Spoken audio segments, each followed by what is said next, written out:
राज ठाकरे बोलतात बरंच पण करतात थोडंच। त्यांच्या बोलण्या आणि करण्यात एकवाक्यता नाही अशी ओरड नेहमीच होते।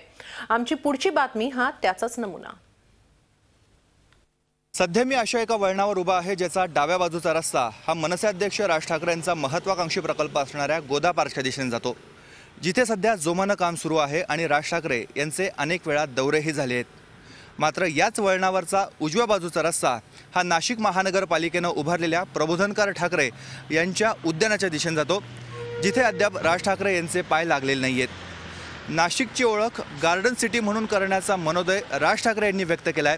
मात्र याच थोर महापुरुषांच्या नावानं नाशिकमध्ये जी उद्यानं उभारण्यात आलेली आहे त्यांची सध्याची परिस्थिती काय आहे याचा आज आपण आढावा घेणार आहोत।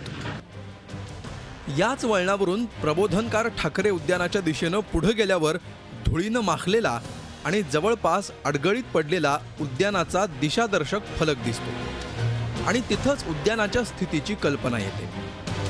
पुढे तुटका जिना, पत्ते, दारूचे रिकामे ग्लास आणि इतर सर्व घाण, कचरा, वाढलेलं गवत आपलं स्वागत करतं। लहान मुलांशिवाय खेळण्यावर कुणीही बसू नये हा उपदेश करण्याचा शहाणपणा महापालिकेनं दाखवलाय। पण उद्यानात खेळणी कुठे आहेत ते एकदा महापालिकेनं पाहावं। जॉगिंग ट्रॅकवर जाण्याची वेळ फळ्यावर लिहिली आहे, पण जॉगिंग ट्रॅकची अवस्था पाहिली तर दारुडे गर्दुल्ल्यांशिवाय इथं कुणी फिरकत असेल असं वाटतही नाही। गोदावरीच्या काठावर हे उद्यान उभारण्यात आल्यामुळे इथं मनाला गारवा देणारं वातावरण असणं अपेक्षित आहे।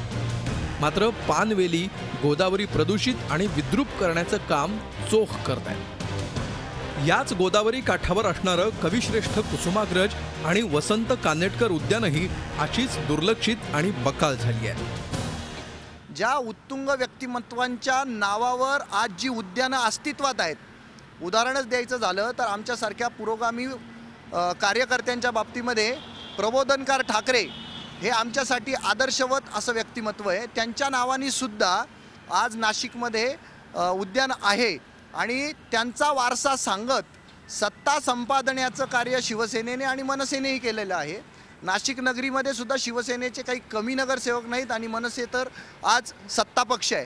असं असून देखील ज्या आजोबांचा वारसा सांगत सत्ता संपादन केलेली आहे त्या आजोबांच्या नावाचं सुद्धा उद्यान आज बकाल अवस्थेत आहे।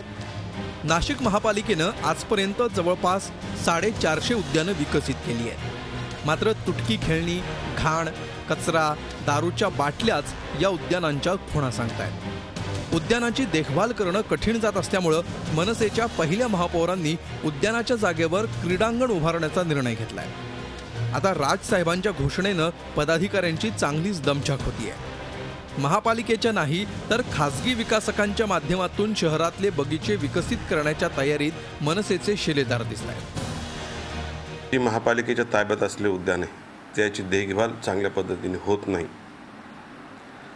जे छोटे छोटे ओपन पेस आहे त्याकडेही महापालिका पाहिजे त्या प्रमाणामध्ये लक्ष देत नाही, लक्ष देऊ शकत नाही। त्या धर्तीवरती माननीय राजसाहेबांचं जे स्वप्न आहे की गार्डन सिटी नाशिक बनवायची,